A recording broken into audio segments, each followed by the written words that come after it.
That's right. Home for those who love to think. How are you today, Mr. Harris? I am well today, Mr. Solomon. I don't know. I started out a little lethargic this morning, but I don't know whether it's the coffee or, heaven forbid, maybe it's the sunshine giving me a solar charge. But I'm definitely feeling, ready to rock and roll. I'm glad to be here and, looking forward to this evening's show. Hopefully my voice will hold on to it. Yeah, well, speaking about the sun, I do have a concept for energy, but sorry I can't share it with you. Not until I get it patent, you know what I mean? Of course. You just throw it out there to say, listen, this could possibly save the world. I wish I could tell you about it, but I'm not gonna. Yeah. I'm just gonna save it for now. I mean, it's not like I don't have some understanding and respect for money. I'll share it with you after I do it. Okay, well. Yeah, but it is hot. We'll put my name down on the patent there with you so you and I can share it. Oh, of course. Not only the glory, we're but partners and everything. That's my brother. That's what I like to hear. Of course. Indeed. Well, welcome to the listening audience. Today is, what is today? Thursday. Almost at the end of another week. Thursday, the 14th of August, for those of you who, again, depend on us for just about everything to tell you what time it is, tell you what day of the month it is, and, of course, ensure that we tell you all the important news that you need to know about and leave out the stuff that you don't. Welcome to another episode brought to you exclusively by Bobo 103.1 FM and simulcasting live over YouTube and Facebook under the key search words Straight Talk Radio Show. We're also streaming live on the ACT Cruise Tourism page there on Facebook for, again, just making it easier for you, the viewers, the listening audience, to pick us up wherever you're most comfortable. Yeah, and don't forget our website. www.straighttalk.ky. That's right, where if you miss any of our shows throughout the course of the week, because we know sometimes you get busy, well, you can log on to our website and check out our full archive for shows, both the ones of this week as well as every show we've hosted. Maybe you just want to get nostalgic and go way back to the early beginnings. Got an entire week off. A month old. Entire week off, wondering exactly what you're going to do. Bouncing somewhere between Straight Talk and Netflix. That's right. You can binge watch the Straight Talk episodes if you like. There you go. That's always a good use of a weekend, come to think of it. We got a great show lined up for you. Coming up at 5 o'clock today, we'll be back to the sport of football here in the Cayman Islands, but not so much on the national level, but instead at the local level. A new football league kicked off this past weekend in West Bay. The West Bay Community Wellness League launched last Sunday. Some exciting games and more scheduled for this weekend. Coming up at 5 o'clock, we will have Coach Roy Huda Ebanks and James Jamo Miles as our guest in studios, talking to us about the league, some of its goals and ambitions, the number of teams that are participating, as well as a forward-looking view of the schedules that may be upcoming this weekend and beyond. So you definitely don't want to miss that discussion coming at you at 5 o'clock. Before we get too into the main thrust of our discussion, we want to begin, as always, as we do, first with the weather, and then on to a bit of the good news. In the weather, forecasters say showers are likely across the Cayman Islands both early tomorrow and into Saturday morning as residual moisture moves off Cuba in the overnight period. Meanwhile, a general decrease in moisture is expected from Sunday, bringing a lower chance of clouds and showers from Sunday night and into the new week of Monday. However, light rainfall was forecast for today, but so far, by my count, none has fallen. Maybe you have felt some today wherever you may have been, and if you did, then by all means, we would love to hear from you. Your forecast tonight, expected to have another clear night tonight, no clouds at all. Could be a good night for you stargazers. Temperatures are expected to drop to a low of 82 degrees. But I was noticing last night, must have been about 8 o'clock, and it was still 90 degrees outside. So, whoo-wee. Yeah, summer's definitely here. Winds tonight will be out of the east to the northeast at 5 to 10 knots. Sea state will be slight with wave heights of 1 to 3 feet.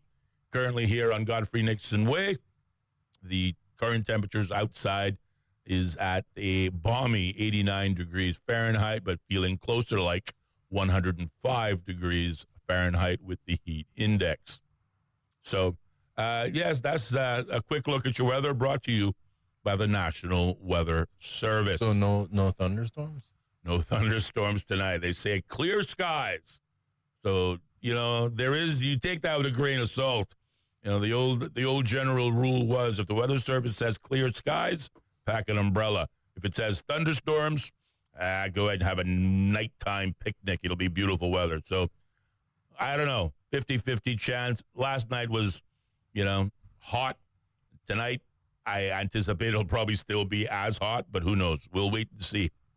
Well, don't forget, we kind of narrowed it down to about a 20%. A 20% success rate. 1 out of 5 ain't bad. Correct. Right. Hey, very good. You're singing. I like that. I'm trying to get my singing voice back, buddy. Christmas is approaching. Absolutamente. Got to get ready. Speaking of this now, album.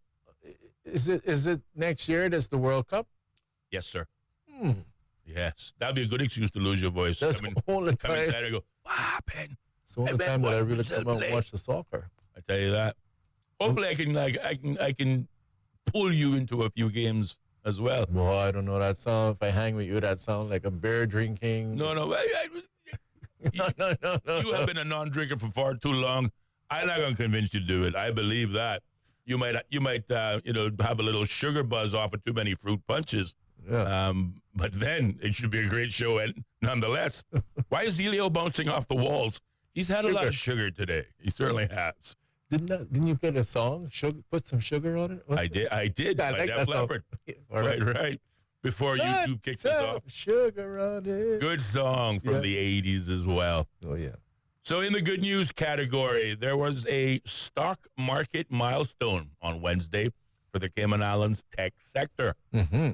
Bullish, a digital asset institutional platform and owner of media outlet CoinDesk, made a strong debut on the New York Stock Exchange on Wednesday. The Cayman headquartered company priced its initial public offering at U.S. $37 a share, coming in above expectations. And by the close of day, the price had already reached $90 a share, giving the company a market value of more than U.S. $13 billion. See, that's our mistake, buddy. We need to do a public offering here of Straight Talk. That's what we need to do. That's where the real money is at. Yeah. The moment has been hailed as a significant one for the Cayman Islands, and industry observers project it will enhance the island's reputation as a jurisdiction of choice for the next generation of fintech companies. Bullish is the first digital asset platform to go public on the New York Stock Exchange. The Bullish group of companies, which includes a digital asset exchange and is backed by global tech figureheads, including Cayman resident and Block One CEO Brendan Bloomer and PayPal co-founder Peter Thiel, I'm guessing, both of which have strong ties to the Cayman Islands. Bullish recently moved into its new headquarters, taking up the entire top floor of the 10-story 60 Nexus Way office building in Cayman Bay. Bloomer is also the chairman of Bullish. If you want to know what these gents look like, pick up your latest copy of the Cayman Compass or visit them online, and you shall see them giving, no, they're not the signs of the devil. That's meant to be the signs of the bullhorns. But just saying, I'm sure folks will look at that and go, what is this being published in the... Could have just been tar or something. Could have been. Who knows? Anyway, so congratulations to Bullish. Congratulations to the Cayman Islands fintech sector. Wishing the company, obviously, monumental and strong success. And with their success, so too shall the Cayman Islands go. Turning to sports, to the Junior Pan Am Games, the Cayman basketball 3-on-3 team marks a historic moment for the Cayman Islands. The Cayman Islands Basketball Association is celebrating a landmark achievement as its under-23 men's 3x3 basketball team prepares to compete in the 2025 Junior Pan American Games, scheduled to take place between the 15th and 17th of August in Paraguay. The tournament marks a historic occasion for Cayman, as it is the first time its players have qualified for a basketball event held at the Junior Pan American Games. This is a testament to Cayman's rapid ascent in the International Basketball Federation 3x3 World Rankings over the past 2 years, the Cayman Islands Basketball Association has said in a recent press release. The team's roster is comprised of Captain Nathaniel Hurlston Anderson and teammates Brad Lansdale and Alwyn Buttram Jr. and Brian Ebanks Perez. So we want to say congratulations to those 4 young men, their coaching staff, the Basketball Federation, and, of course, the Basketball Association here in the Cayman Islands for marking this historic occasion. And we wish them well. Want to encourage not only our prayer warriors, but those online warriors to certainly follow and support our young basketball team as they make their way to Paraguay tomorrow. Well, they're probably there now, but their meeting will run, the events will run probably from Friday straight through to the weekend. Mm-hmm. So congratulations to men's basketball. From basketball, we go to another ball, this one football. That is Cayman's under-14 girls national team is set to depart. Well, they departed, Tuesday, the 12th of August, for Trinidad to compete in the 2025 Caribbean Football Union Under-14 Series. The tournament, which runs from the 15th to the 24th of August, Cayman has been placed in Tier 2, Group C, alongside Anguilla, Guyana, Antigua and Barbuda, as well as the Turks and Caicos Islands. The team is set to open its campaign tomorrow, the 15th of August, against the Turks and Caicos at 3 p.m. Cayman time. The group stage continues with matches against Anguilla on Sunday, Antigua and Barbuda on Monday, and Guyana on Tuesday, with all 3 matches starting at 1 p.m. The winners of each group, along with the best second-place team, will advance to the semifinals with the ultimate goal of competing for the Tier 2 title. Now, the full roster, Ellio, for the Cayman Islands under-14 girls team includes... I'm waiting. I'm hoping I don't destroy some last names here.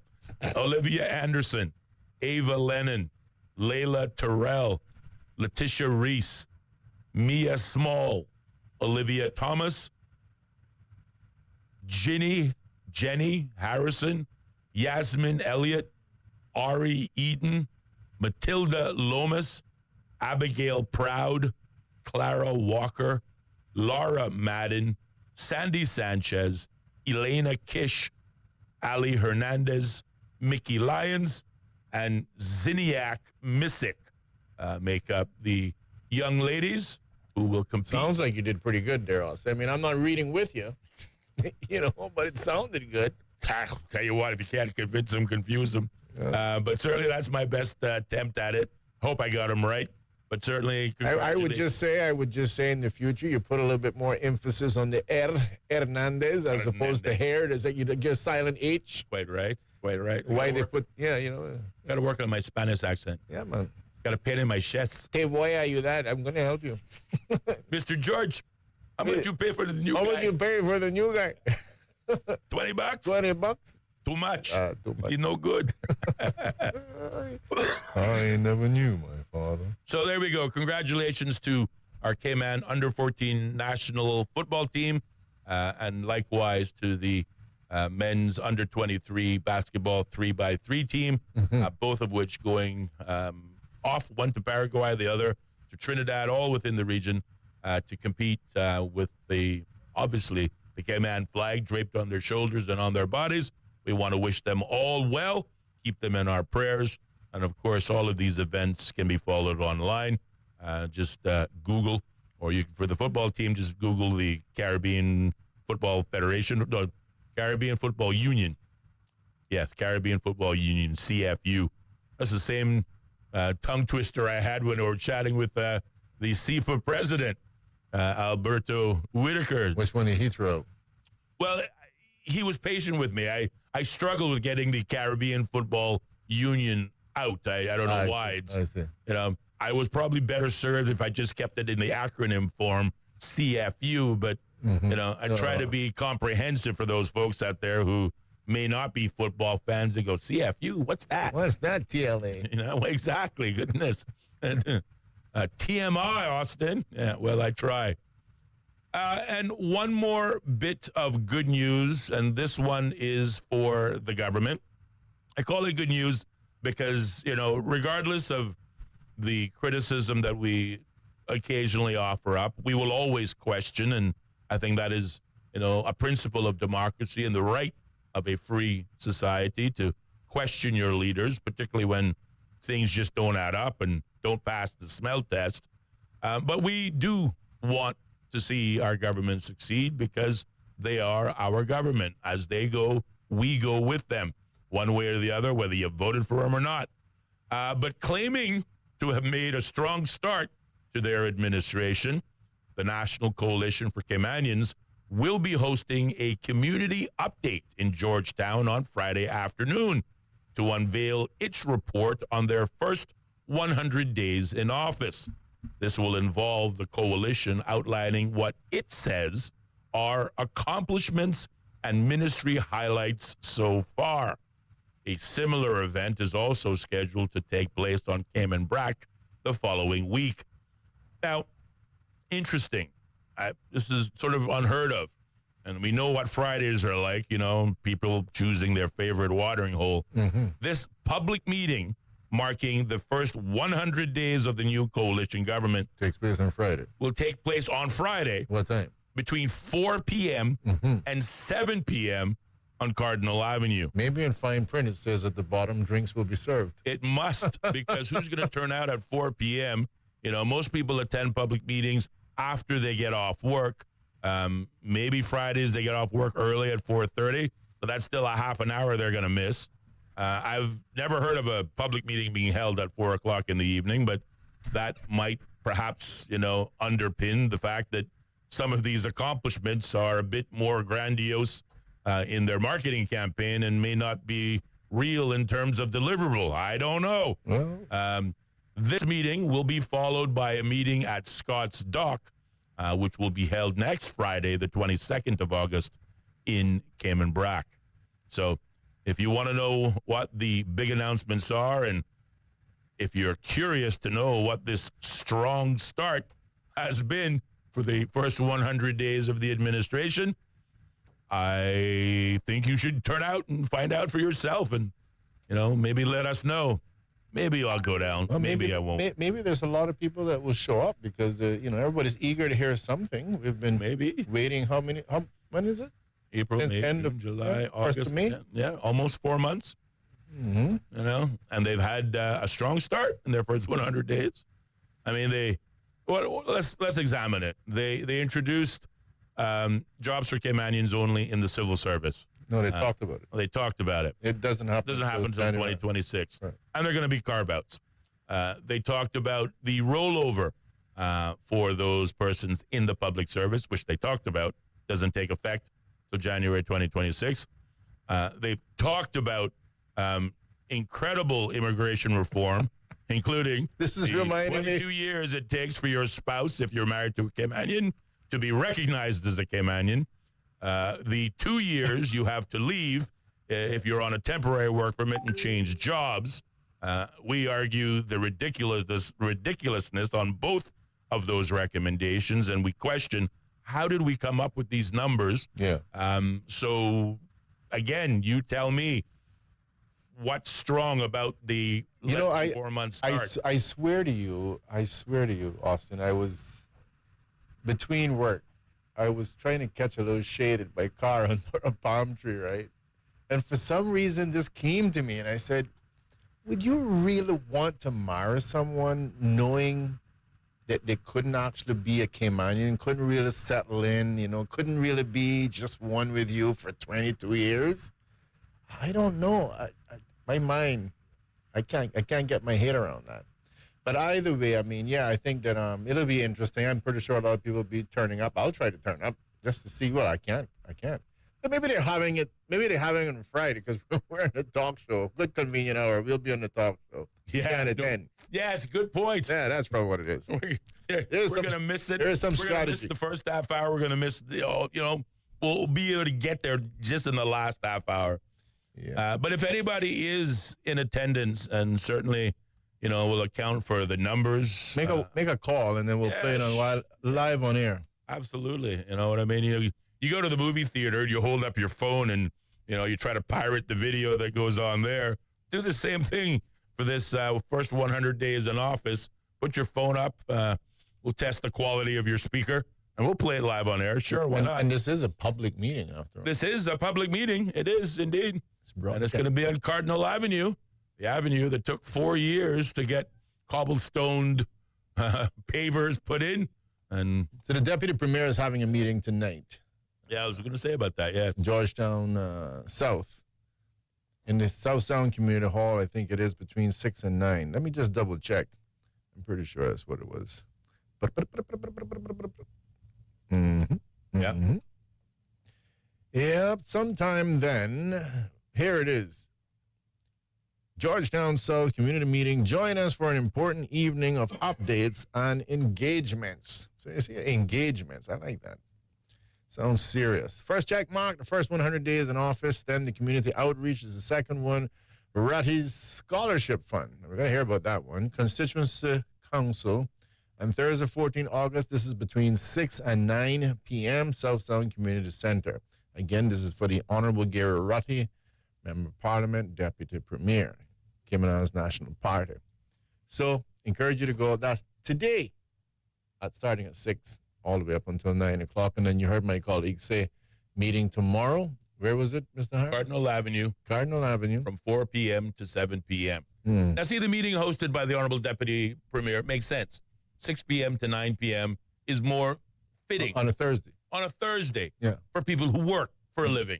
It gives them time to go home and change or at least leave the office. Come there and have a drink. Come there and have a fruit punch and maybe a patty. It's funny how you can't say drink now without somebody inferring that you're talking about alcohol, right? True. Amazing, very right? Very true. Very true. But yeah, that is a much more civilized time for a political Great choice of words, Mr. meeting. A civilized time. My goodness. Well, just an appropriate time, Indeed, if you're having a political rally, then 4 to 7 might make a better time if we were in campaign mode. But we're not. And you're having a political first 100 days meeting, and you're beginning it at 4 p.m. Friday. On a Friday? And you still expect people to turn up? Again, maybe I'm in for a surprise. Yep. Who knows? Who knows? But to my colleague's point, we can't be there in person because we'll be on the air, and maybe that was their plan after all. But they say your government, our government, claims that they have made a strong start in their first 100 days. Sure. And they're going to share those plans with you on Friday. But I suspect we will get a sneak peek on what those plans will be from the Honorable Gary Reddy tonight in South Sound. So either way, when you, what time is it? 4:57. Almost that time. So when you were talking about that, it reminded me of this joke that I heard him at least attributing to Ronald Reagan. I got to give you the short version. Exactly how much time do we have? You got about just a little bit over a minute and a half. So I got to give you the short version. So basically, this lady shows up and she's asking to be married. She's an elderly lady. And she's saying she wants a white dress. So the person serving is saying, but excuse me, I don't think you should be getting a white dress. That's, for young, innocent girls, right? Right. And Pure as the driven snow, young lady. And there is this elderly lady, I wish to assure you, young lady, that I am as innocent as the driven snow.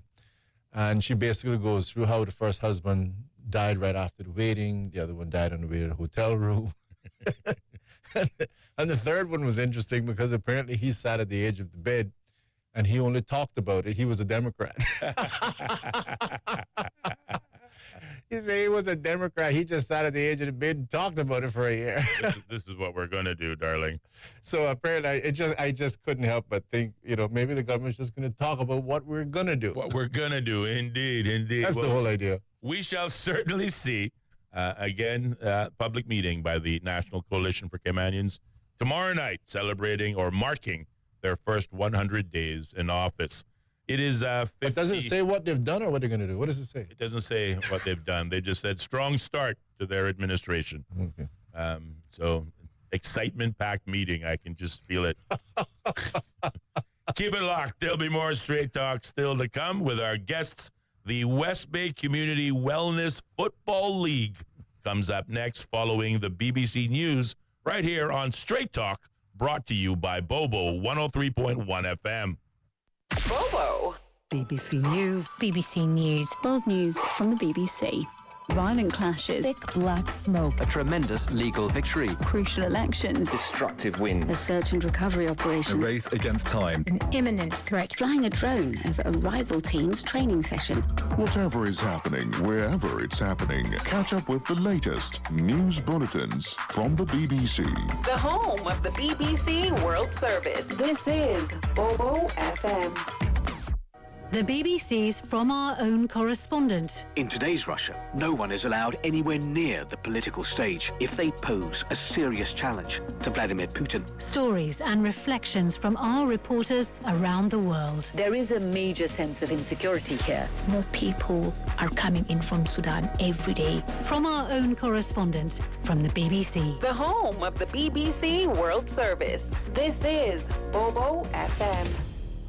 How can we understand the world better? The BBC World Service is a window onto the wider world. The vantage point from which to survey a new horizon. News, reports, and analysis from around the world. Stories we think matter. Different people from different societies. We get to the heart of global issues. News, stories, and global perspectives from the BBC World Service. The home of the BBC World Service. This is Bobo FM.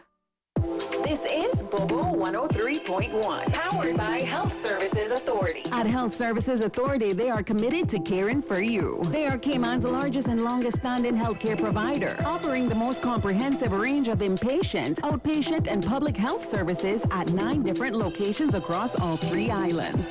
Across Cayman on 103.1 FM, online, and on your smart speaker. The home of the BBC World Service. This is Bobo 103.1. Hello, I'm Moira Alderson with the BBC News. Donald Trump has expressed optimism about the possibility of peace between Russia and Ukraine as he prepares to meet Vladimir Putin in Alaska on Friday. He said he believed it would be a good meeting and that the Russian leader was ready for peace. He said if it was a good meeting in Alaska, he'd call Ukraine's President Zelensky. Here's our North America editor, Sarah Smith. Donald Trump is striking a confident note ahead of tomorrow's summit, saying he believes Vladimir Putin is ready to make a deal. He's stressing, though, that this meeting will not result in a peace deal for Ukraine or agree any of the land swaps he's talked about being part of a final settlement. Instead, he wants to talk about achieving a ceasefire in Ukraine and setting the table, as he put it, for another more significant meeting in the near future, one that would include President Zelensky and possibly European leaders as well. Scientists in the United States have used artificial intelligence to invent 2 antibiotics capable of killing previously resistant superbugs. The 2 compounds still need years of refinement and clinical trials before they could be prescribed. Here's James Gallagher. Artificial intelligence has already been used to scour databases of known drugs to find any with potential antibiotic properties. Now, a team at the Massachusetts Institute of Technology has gone a step further, using AI to design new antibiotics atom by atom. 2 have been produced which, in tests in the lab and on infected mice, were able to kill the sexually transmitted infection gonorrhea and the potentially deadly MRSA. But long and expensive clinical trials are still needed. There's been fierce international criticism of the Israeli finance minister's decision to approve plans to build more than 3,000 homes in a controversial settlement in the occupied West Bank. Britain's Foreign Secretary David Lammy described the plan as a flagrant breach of international law that must be stopped. A European Commission spokesman said the EU rejects such a unilateral territorial change. Desperate rescue efforts have continued in a remote Himalayan village in Indian-administered Kashmir, where nearly 50 people are now known to have been killed by flash floods. The village of Chositi was hosting many Hindu pilgrims heading to a nearby shrine when intense rainfall swept away buildings, roads and bridges. Dozens of people are still missing. This report from Zubair Ahmed. Television pictures show massive destruction in Chositi and a desperate relief effort. Rescuers can be seen digging bodies, mostly of the pilgrims, from the mud and carrying the victims wrapped in blankets across a river.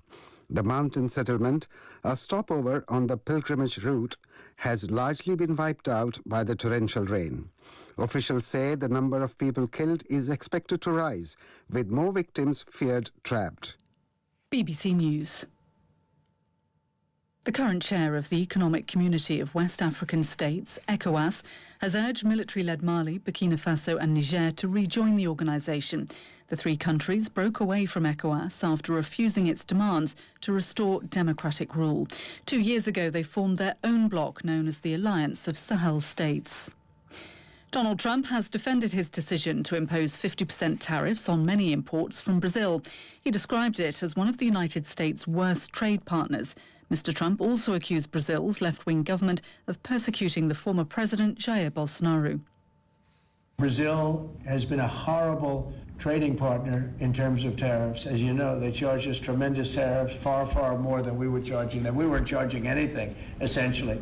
And Brazil has some very bad laws happening where they took a president and they put him in jail, or they're trying to jail him. And I happen to know the man, and I will tell you, I'm pretty good at people. I think he's an honest man. I think this is really a political execution that they're trying to do with Bolsonaro. The US has sanctioned the head of Brazil's Supreme Court, Alexandre de Moraes, who's leading Mr. Bolsonaro's trial. The US Treasury Department has offered a $10 million reward for information leading to the arrest of one of the leaders of a Mexican drugs gang. Juan José Farias, known as the Grandfather, is alleged to be one of those in charge of Cartelas Unidos gang. The gang is accused of smuggling huge amounts of methamphetamine, fentanyl and cocaine into the US.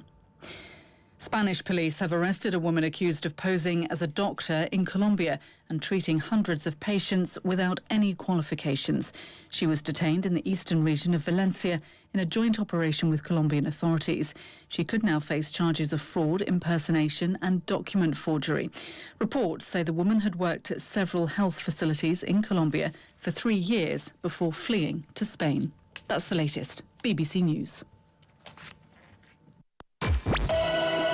Views and opinions expressed on Straight Talk with Austin and Ellio do not necessarily reflect or represent the views of Stingray Media, its staff, or contributors. Callers to the program accept full responsibility for the views expressed. The show host and affiliates are not liable for any statements made or any harm claimed. All callers to the program indemnify Straight Talk from all claims. Offensive, defamatory, or unlawful content will not be tolerated. Be a part of the conversation by calling 745-2626. Now, here's Straight Talk with Austin and Ellio on Bobo 103.1. And welcome back, K-Man, to more Straight Talk here on Bobo 103.1 FM with your hosts, Ellio Solomon, myself, Austin Harris, as we prepare to move into our primary discussion of the evening, as we are excited to share with you the exciting, wonderful, thrilling news of a new football league brought to you by a new association that has its roots in West Bay, the West Bay Community Wellness Association, who are represented today in studios by our friend, Coach Roy Huta Ebanks, and our very good friend, James Jamo Miles, who is making sure that we can see him today in his bright fluorescent shirt. Good evening, gentlemen, and welcome to the program. Good evening, Austin. Pleasure to have you both in studios. And again, just want to encourage you to get a little closer to the microphone as you talk. It won't hurt you. It won't hurt you, Jamo. You know your way around these things. I can project well too, man. You can hear me from here. You just swing a little bit better. There you go. So you want to hear me loud and clear? Just like that. Okay, then. Loud and clear. It back and forth then. Fantastic. Well, maybe you can start us off, Jamo. Tell us a little bit about this new association. I'm intrigued by the name Wellness, that aspect of the name. Maybe you can talk to us about it. But what is the West Bay Community Wellness Association and the subsequent football league that kicked off, I believe it was last Sunday, with a number of games, and it continues on this week and again onto the weekend? Yes, it's every Sunday at 5. There's a game at 5 and a game at 7. And then on Wednesday, there's a game at 7. Okay. We have 5 communities in West Bay engaged in the league. Yes. Boston Bay, Northwest Point, Birch Hill, West Bay Central, and Mount Pleasant. Okay. And so they'll be playing fun games up until the 5th of October. Wow. When we'll see who's the who lift the Ivan Farrington Cup. Wonderful. Wonderful. But I want to talk a little bit about the formation. It's a group of concerned people in West Bay, right? Primarily football coaches who came together and said, listen, we see a lot of things happening in our district that is just not right. And we need to promote social harmony and togetherness. And then they see day by day, each day, what is wrong in our society, and they said, no, we have to change that. Right. So I got the call one afternoon to say, come and hear what these coaches in West Bay have on their mind. And I said, okay. It sounds like is a coming together of something great. And it was an answer to my prayer, because I was saying, I don't know how we will pull our community together and how we can correct the poor report that we got in the STEPS report. The STEPS survey showed that Caymanians are suffering from non-communicable diseases and just dying because of inactivity. Mm-hmm. So we said, let's come together and promote wellness through movement. So at the league, there's football competitions. So when you're saying wellness, you're actually talking about physical health then? Physical and emotional and spiritual. As a result of the physical activity, the movement. Exactly. Because that's the measurement that the medical take. Right. But we can see the effects of all the other stuff. Mm-hmm. The suicide rate is up. Yeah. People are, the rate of stroke is up. Mm-hmm.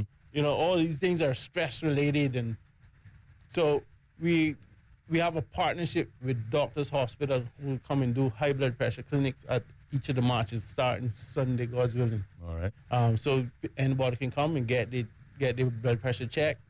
I guess they'll get the pulse rate at the same time, right, just to see if your heart is doing what it's supposed to be doing. You're checking that before the game? I was just thinking that. You check before the game and then after the game and see how healthy you really are. Yes, and they will have a record of it. So throughout the 2-month period, they'll see if their resting heart rate has improved. Right. And that kind of stuff. But the good thing about it, and you guys got to try to make it down to West Bay. Oh, will. Is when you see 60-year-olds and 70-year-olds playing on the same field with teenagers, playing on the same field with women.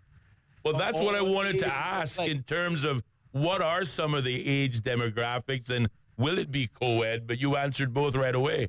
Let me tell you, man, it's beautiful. Really? That sounds like something exciting. I came up with this thing called a Jericho walk. Because you said that around the walls of Jericho, we're trying to break down barriers, right? Right.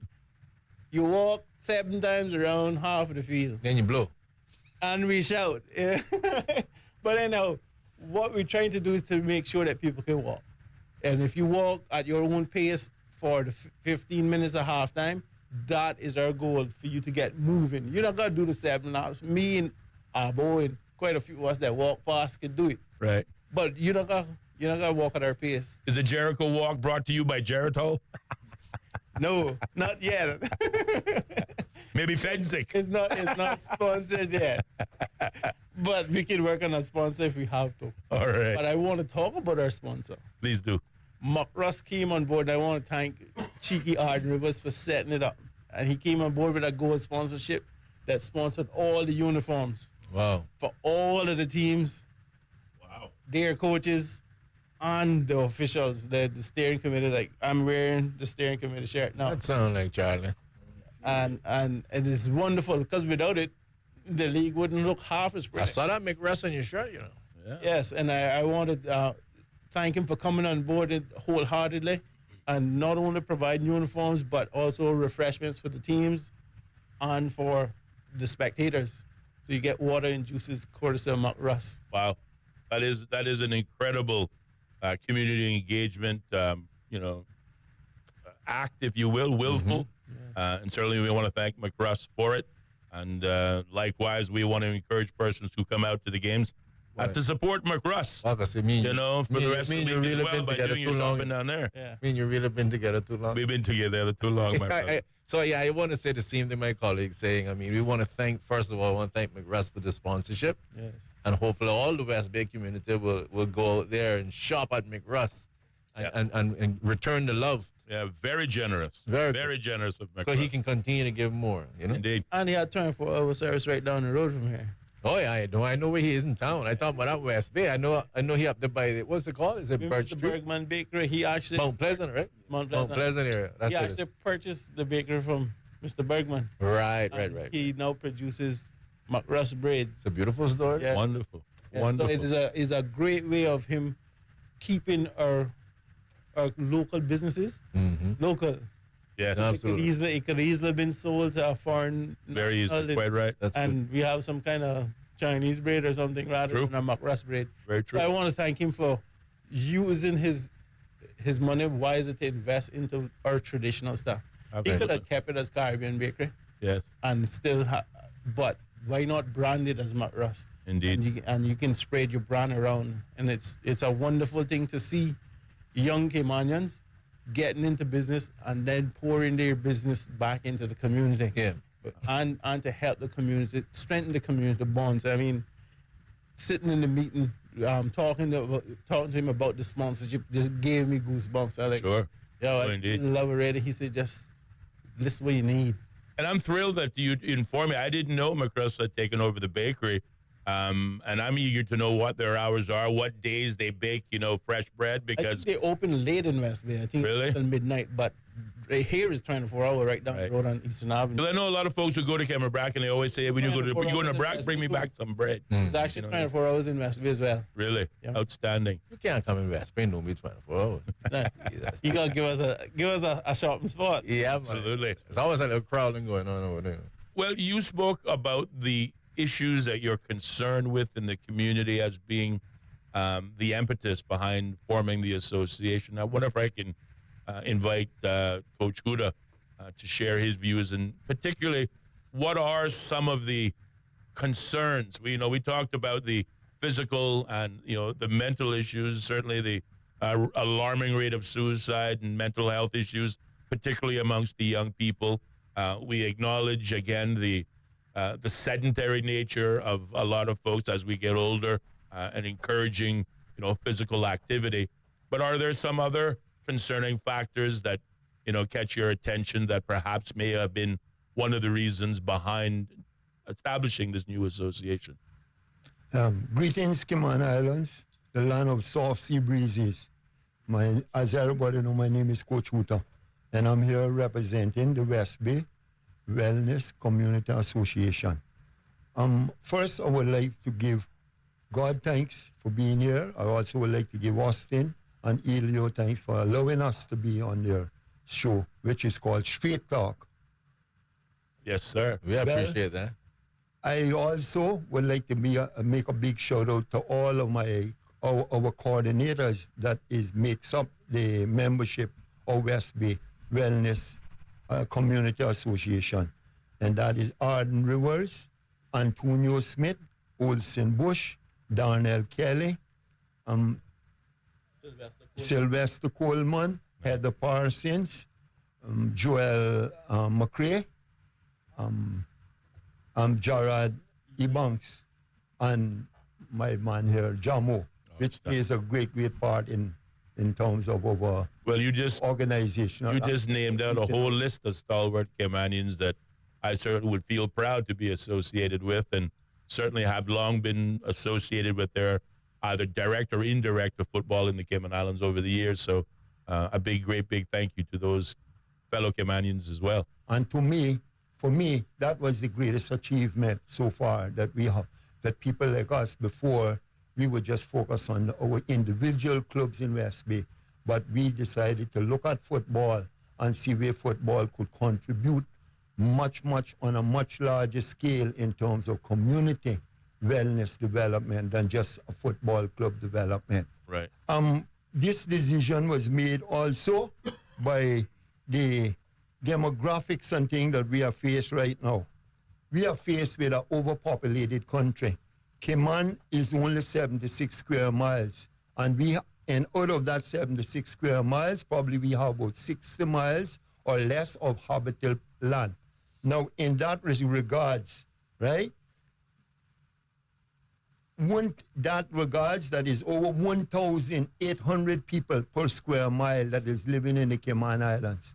Mm-hmm. And with that increase of population, especially in our community of West Bay, which is the fastest growing community in the Cayman Islands, there have been capital growth and physical growth, but no social, no educational, and no health growth. And that have completely posed tremendous problems on our community in terms of wellness. Well, I was going to jump in to say... And I'm going to just touch on a piece of the social, because I'm going to deal with the social part of this. That's the part I was going to touch on just now. And this is one of the things that inspired us. Mm-hmm. The chief medical officer tells conference how that Cayman have a very imbalanced healthcare system. That is our chief medical officer, Dr. Nick Grant, his name is. And he was speaking at a conference at Ritz-Carlton on the 17th to the 19th of October. Now, in his estimation, he says that 67% of Caymanians is obese. Wow. Significant. Okay. I know that not you, Huta, by the way. Pardon me? I said, I know that that's not you, by the way. Right. And in obesity, when it's the results of it manifests, it manifests tremendously in chronological diseases, you know, which results in cancers, heart attacks, strokes, diabetes. Also in that report, he said that Cayman Islands have 2% more amputees from diabetes than the World Organization estimates. You mean amputations? Amputations. Okay. Wow. Okay. So these health statistics is coming from the head of our medical in the Cayman Islands.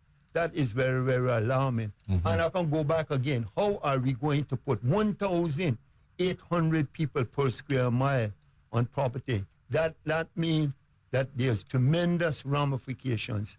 No traffic, no space, no environmental space, no space for recreation. Everything is completely congested. And so that's why we decided that, looked at all the variables that is contributing to this, and we decided to try to bring awareness to health, and more, not just physical health, but more importantly, social health. I'm going to just show you another statistics here, right? Say, this was the report that was given out between Juvenile Court Statistics 2007, 2013, okay? Which is quite a few years ago, right? But I want to share with you the statistics that came out of that, okay? Say, in 2005 to 2015, approximately 43 young men with an average age of 24 were shot from gang-related violence. And at that time, Cayman never had 100,000 or close to 100,000 people like it out now. How much have been shot since that? That's just an example. Here, how much was in my community at that time that was shot. Out of that 24 was 20 out of West Bay. That really is a wake-up call, isn't it? We need a sociologist, something. And I also have the sociological report from a woman from Barbados, which she made for the government many years ago, called Yolanda Ford. Yes, that's right. I remember that. Up in last night I was reading. They call it predisposing characteristics of criminality. Yeah, that is right. Yeah, we used to deal with that from the other show. Contributing factors. Yes. And And our community, as you can see, have not grown socially, educationally, and health-wise for the last 20 years. Okay? So what are we going to do?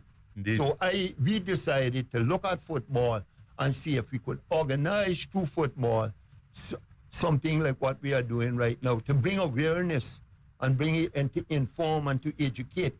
Well, I thank you for those figures, Mr. Hooter, because, you know, it was something that I was going to point in that direction as well. The very fact, as I heard Jamo talking about the physicality of it, but the very fact that you're bringing that many people together and being able to mix and mingle and whatever, just that in itself is a big social aspect and something that's actually legitimately healthy for you.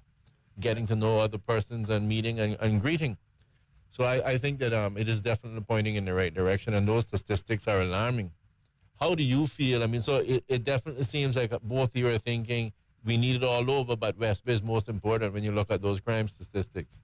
Is that how you're feeling or what? That is exactly. But this is a reflection of Cayman as a whole. As a whole, yeah. The whole breakdown of our island were not based around social development. Right. Okay, and educational development. And this is the outcomes of it.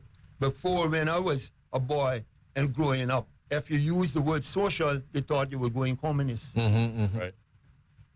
And I stand to be corrected. No, you're right. And now, that was a bad word. One of the main words out of everybody's mouth is what? Is social challenges that we are faced as a country.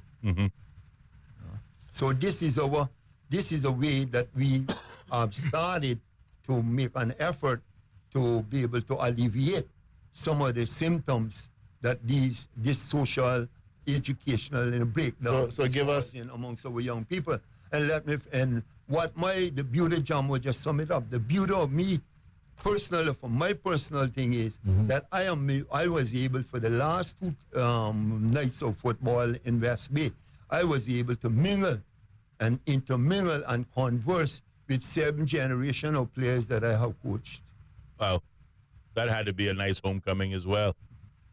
And also, what was also something, years ago, I saw the headlines in West Bay was Logwood Gang against Bush Tree Hill Gang. Killing each other. And these was boys I used to coach at West Bay Primary. And they would kill for each other. And they end up killing each other. What happened to my community? Indeed. Now I can ask the question again. And I'm going to tell you, the community was leaderless for the last 25 years in terms of addressing these kind of conditions. Okay? And what I saw over the last 2 weekends here was that I saw boys 3 or 4 years ago aligned with Logwood Gang against Bush Tree Hill Gang. And you know who I saw playing for Bush Tree Hill last weekend? Who you think? I saw a man from aligned with Logwood Gang playing for Bush Tree Hill team. Very good. Maybe that's a sign of, as we say, an ease in tensions and perhaps a change in circumstance. Completely a change, completely, and it's through all of the beauty of football, the sport of football. Absolutely. And then also the commitment and sacrifice that our committee, that the person that I just named out, have made over the last 2 months of sacrificing their personal time, sacrificing their families, and coming together and putting this organization together. How many teams did you say again are competing in the league? We have 5 teams. We have the community broken down into 5 sections. Okay. Boston Bay, West Bay Central, Mount Pleasant, Northwest Pine, and Bush Tree Hill. And it's a traditional 11-man or 11-person squad? And the rules are there that it's co-ed, so 2 girls got to be on the field at all times, and 4 over 40 players have to be on the field all the time. Outstanding. You know, and last night one team had about 7 men over the age of 60. Wow. Playing against a whole bunch of young fellas. And how did they do? I'm just curious on the scoreline. They lost 3-2. But 3-2? Yeah. But that was a close game? Very close, and they were hanging with them. Wow. Like, wow. But the thing is now is that me and Austin can't come out and play. Huh? Me and Austin can't come out and play. We're not from West Bay. Well, what the rules are? Set us all the rules. What are you looking for the public? I mean, are all these teams already formed? Or are you still forming teams? And we encourage anyone to sign up. If you are affiliated with any of these areas you grew up in, like me, I grew up in Boston Bay. So I could play for Boston Bay if I wish. Right. Even though I now live in town. So even if you're the West Bay diaspora, you can still come back. So where my aunt said he used to stay out there by near the bar, what I call the bar again? What that area name? What area that is? That Birchtree Hill. Okay, well, I come from the Birchtree Hillside.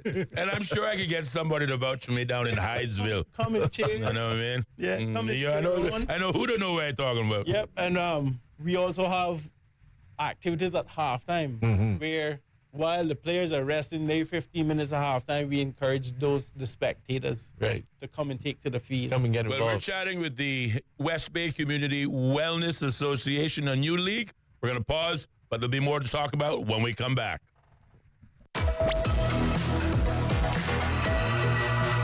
More Straight Talk with Austin and Ellio coming up. Be a part of the conversation by calling 745-2626. Bobo 103.1. K-Man, Units is here, the island's newest move-in and storage solution. Our robot delivery system allows you to put your unit almost anywhere while providing level loading, uploading, and minimizing shifting. What's even better, no time constraints. Pack at your own pace for moving or store as long as you need. Short-term or long-term, at the home or on the job site. Units, fast, safe, and secure. Check us out at units.ky and be sure to follow us on Facebook and Instagram. The Office Hero. To claim this title, you have to make an exceedingly wise decision. Do something that benefits staff, impresses clients, all while keeping expenses low. Are you ready to be the Office Hero? Here's what to do. Call Hughes Cleaning Service. Hughes Cleaning Service will make your office shine and you a hero. Dusting, vacuuming, windows, sanitizing, and more. Hughes expert cleaners will make your office a healthy, immaculate, impressive workspace. Call 949-0734. Visit hughes-janitorial.com. Hughes, you get more than clean. Hello, pet parents. We're K-Man Vets, K-Man's most advanced veterinary clinic providing quality care and services. We are committed to being your pet's advocate and friend, offering a lifetime of care. From vaccinations and wellness checks to more advanced surgical procedures, complicated medical concerns, and emergency care on demand. For more information about us or to get in touch, please visit kmanvets.com. K-Man Vets, where compassion meets excellence. Visit Healthcare Pharmacy's second location in Governor Square, servicing West Bay and the 7 Mile Beach Corridor with a care and professionalism you have come to expect from Healthcare Pharmacy. Healthcare Pharmacy in Governor Square also stocks a huge selection of Hallmark and shoebox greeting cards, vitamins, sunblock, last minute, and everyday needs. To refill and transfer your prescriptions, simply WhatsApp 329-7313 or visit healthcarepharmacy.ky or drop by Monday to Saturday from 9 till 6. It's trivia every Wednesday from 7 o'clock at Sandbar on the Georgetown waterfront. Your chance to win some fantastic prizes in our free-to-enter Trivia Madness. Great offers on beer buckets, margaritas, and a delicious menu served throughout the evening. Grab your pals and get along to Sandbar every Wednesday from 7 o'clock for the most fun you can have with your clothes on. Are we ready? Yes, Marty! Then let's do this. Trivia, Sandbar, 7 o'clock, Wednesday. See you there. Have your engine driving like never before with Pure 93, the highest pure octane fuel in Cayman, and available exclusively at Rubis service stations. Pure 93 protects against engine knock, restores lost power and acceleration, cleans fuel injectors, intake valves, removes engine deposits, improves your fuel economy, and it meets international specification requirements for your car. Fill up with Pure 93 now and keep your engine running like new. Fuel the difference with Pure 93, available exclusively at Rubis. Across Cayman on FM, online, and on your smart speaker. This is Bobo 103.1, powered by Health Services Authority, committed to caring for you. The views and opinions expressed on Straight Talk with Austin and Ellio do not necessarily reflect or represent the views of Stingray Media, its staff, or contributors. Callers to the program accept full responsibility for the views expressed. The show host and affiliates are not liable for any statements made or any harm claimed. All callers to the program indemnify Straight Talk from all claims. Offensive, defamatory, or unlawful content will not be tolerated. Be a part of the conversation by calling 745-2626. Now, here's Straight Talk with Austin and Ellio on Bobo 103.1. And welcome back, K-Man, to more Straight Talk here on Bobo 103.1 FM and simulcasting live over YouTube and Facebook with the key search words Straight Talk Radio Show. We're your hosts, Ellio Solomon, myself, Austin Harris, and still with us in studios representing the West Bay Community Wellness Association, who unveiled and kicked off a new league in the community of West Bay just last Sunday, with games taking place every Sunday and Wednesday. And they're all taking place at the Ed Bush Field there in the community of West Bay. Coach Roy Huta Ebanks remains with us. Our second guest, James Jamo Miles, had to step out, but hopefully he will have a chance to return, if not in this segment, then certainly potentially in the next.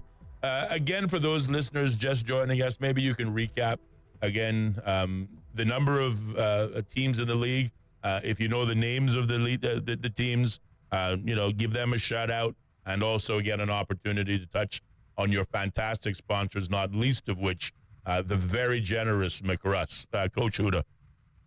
Well, first, I would like to thank all the participants of the different district teams and the head of the district team, which is West Bay Central, which is Greg Banks and Sylvester Coleman. And it's Northwest Point, which is Arden Rivers and Joel McCrae. And it's Bush Tree Hill, which is Darnell Kelly. And it is Mount Pleasant, which is Ronston Haylock and Antonio Smith. And it's Boston Bay, which is Cameron DeHue and Sheen Ebanks. Also, we have a sponsor which was highlighted here by Mark Russ.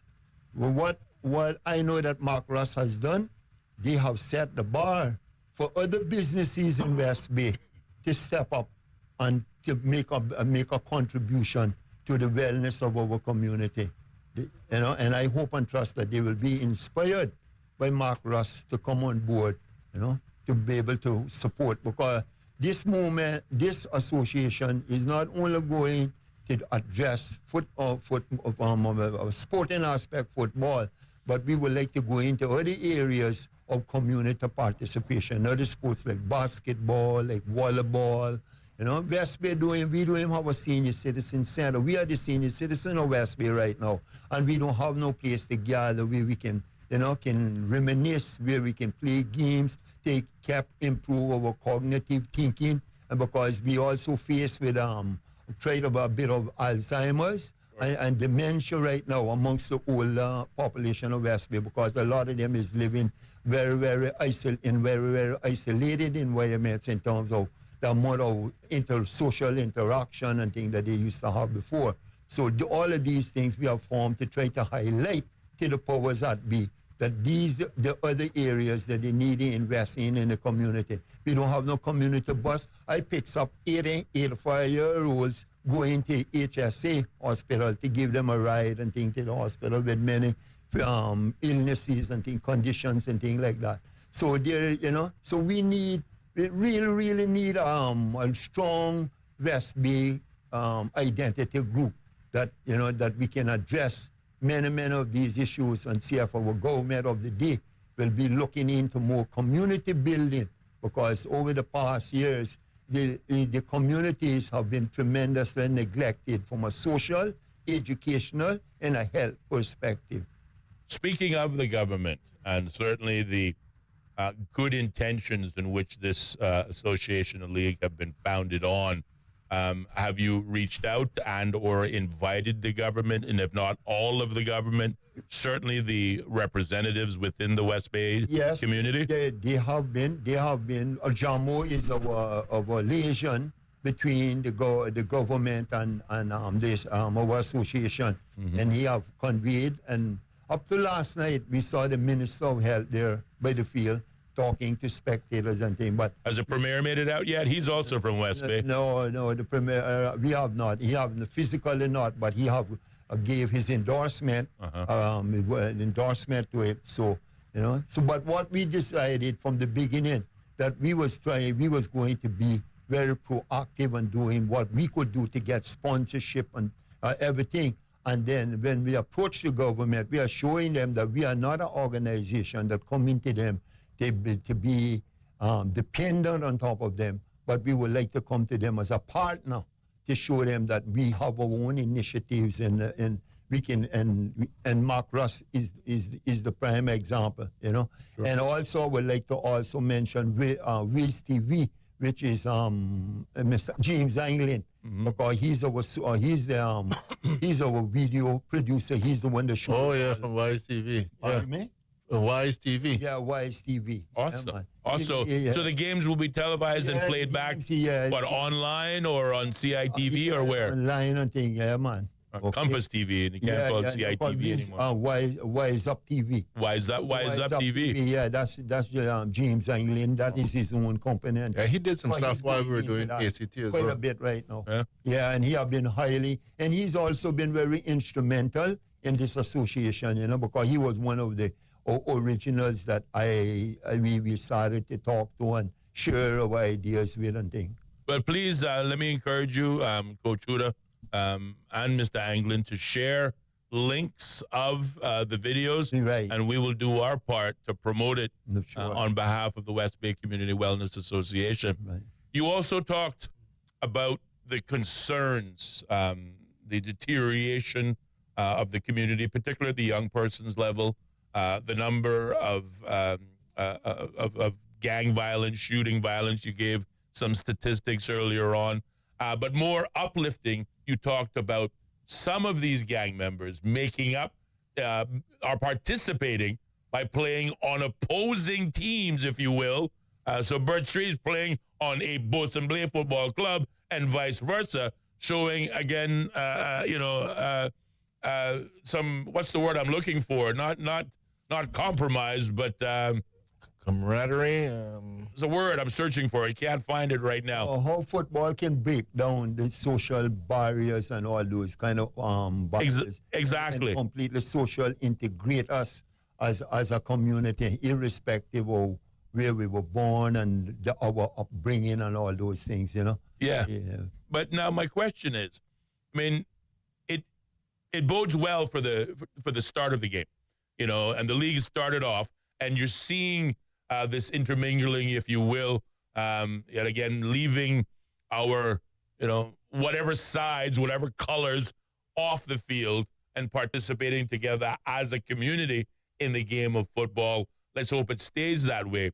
But in addition to inviting the government to come out, have you reached out to the police to come out and maybe interact with A, the community in which they serve, and B, an opportunity to interact at a social level with some of those persons that make up some of these gangs that otherwise they might sometimes otherwise chase as part of their day-to-day or night-to-night activities? Have the police expressed, have you reached out to the police? Yeah, because that begs the question as well at the same time, because do you have the community policing and stuff there?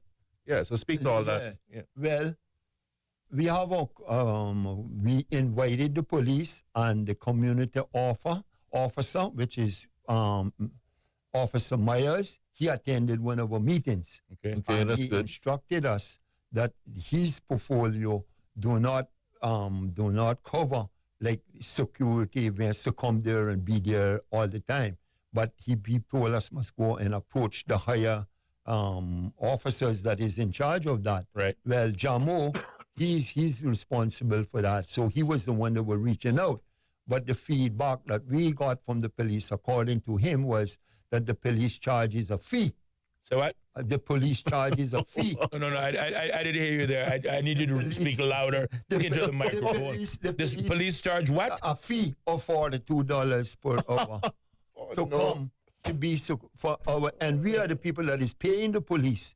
They came to our double taxis, our duties, and not only that, it's a community put together event. It's not like a personal business event. It's for the community, and the key to the community police is to what? To serve the community, serve and protect. So they say we listen, we serve, and we protect without prejudice of anything. So you're saying that in order to have police presence there, which you would expect would be natural anyway, you're saying you have to pay $42 an hour per officer. That is what our liaison officer between the government and the police. No, but you need to get that right, man. I can't be right. Come on, there's something very, very wrong with that. The rules of the laws and then there what section that is saying this. There is something very wrong with that. Something very wrong. And that's why I had to ask you to clarify that once or twice or three times, because I'm certain I didn't hear what you just said. Let me add on to this. I was listening to a talk show on Monday morning. What today is? Today is what? Thursday. Thursday. Yes, I think it was on Monday on Connor's talk show. What you call For the Record. Right. And he had Dr. Steve McField and Dr. Teresa. Karen, yeah, our very good and friend. A brilliant lady, you understand? Oh yeah, brilliant. She very. If I would call into a talk show, which I don't, I would. We gotta get her up in here too. Talk to her. Yeah. Trust me. And that's what he was talking about. One of the topics was on police. Yeah, about the police officer, about the police force in the Islands. But they were talking more in regards to traffic and things like that, you know. But again, I would have concurring also about what we are talking about here also. I would have thought it would be completely natural that if you're having such an event, such a community event, that the presence, the steady, constant presence of the police would be something that's natural. I never heard that you have to be paying for something like that. Yes, that's a new one for me. I mean, it really is. To serve and protect is the badge that sits on their car and their websites. They talk about the reason for the community officers, that whole neighborhood community initiative in which to get people, intermingle with the people and the police to get to know each other. And one of the biggest to help them, do their job. Every time I hear anything go on, the biggest outcry of the police that they are not getting the cooperation of the community. So they're having that poses a tremendous difficult thing in solving the crimes that is committed in the community. I wonder what they think the community of West Bay, and as you pointed out, 28 gun crimes, 20 of which happened in West Bay. I wonder what they think the community is going to feel about wanting to support the police now, knowing that the police won't come out to be a part of these community games unless they're paid. Unless they're paid for it? You're right. Separate and apart from their paycheck? You're right. Oh, my. Ladies and gentlemen, you cannot make this stuff up, and this is why we hear those statements on social media and elsewhere that Cayman is not a real place. I've never heard anything as ridiculous, as outlandish as what you have just said to me. The Royal Cayman Police Service will not come out and participate in a community game, whether as participants or security or presence, unless they're paid a separate per hour fee of $42 per hour per officer. And what what we are doing there is such a tremendous assistance to the security of the community. Of course. Wow. And you wonder why the community does not want to cooperate or communicate with the police when things go wrong. It's like, really? Well, it's a two-way street here. We start with respect, and respect is what? Earned. I cannot believe what I heard. But anyway, we're not going to allow that disappointing, outrageous news to interfere with what you as an association is doing, the uplifting nature of what you're doing, the coming together of all ages. And again, it's not a league that is intended for the fit of the fit and the superstars that would otherwise grace the football field. It is male and female players, below the age of 40 and players above the age of 40. We talked about a game that took place, was it Wednesday or Sunday, where there's 60-year-olds going up against, less than 60-year-olds. And the young people did win 3-2, but a team made up of mostly 60-year-olds held their younger counterparts. That is pretty impressive. And even more reason for you and I, Ellio, to definitely go to West Bay. I won't go. We will be there maybe as early as Sunday if I can, drag him out of It's a beautiful day to come because what he does. More people. Not only that, what time are the games on Sunday? 5 o'clock and 7 o'clock. 5 and 7, so 2 games. And Beautiful. you guys got to come and join the Jericho Walk and everything. Brought to you by Gerald Toll. I love it. I love it. Should be a good time. And you know the beauty of it? I watched my 15-year-old son a couple days ago keeping goal for Boston Bay. Right. And what I look in front of him is that his 50-something-year-old defenders is defending him. You know what I mean? You can't ask for any better age integration than that. Because Ellio, can I ask you to look at that microphone? I think that one of the bands just slipped. That have been a very great thing that is happening in the island for a long, long time also. Indeed. That they're always talking about there's a big generation gap. Right. Understand? And that is one thing, that is one of the main things also of this movement is the intergenerational, because we see grandchildren there. I see last night one of my former players come to me and he have 2 little grandchildren there on top of the field with him and they're like 3 years old, 4 years. And when I look around, his family, his grandchildren, grandmothers, everybody is there. You see cousins, brothers, uncles, aunts, nieces playing on one team. You see them playing against each other. So it's really a phenomenal thing to see. And I pray to God that he will continue to strengthen all of us that is involved in it. And hopefully that the younger generation can take it up when people like us move on, Well, not only is it an opportunity to bring what has always traditionally been a close-knit community, the community of West Bay, together. As close-knit as it may be, it is also very diverse. And it has always been that as well.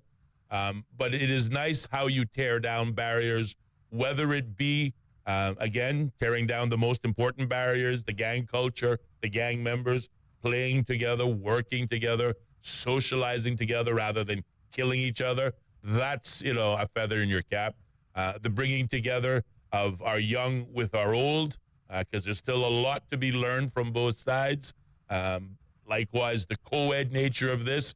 Certainly, it's not an all-male league, not an all-female league, but in fact, co-ed, so boys and girls, men and women participating. It's all very uplifting and very positive. But it's also competition. I mean, you talked about that these 5 teams will be competing for the Ivan Farrington Cup. So talk to me about the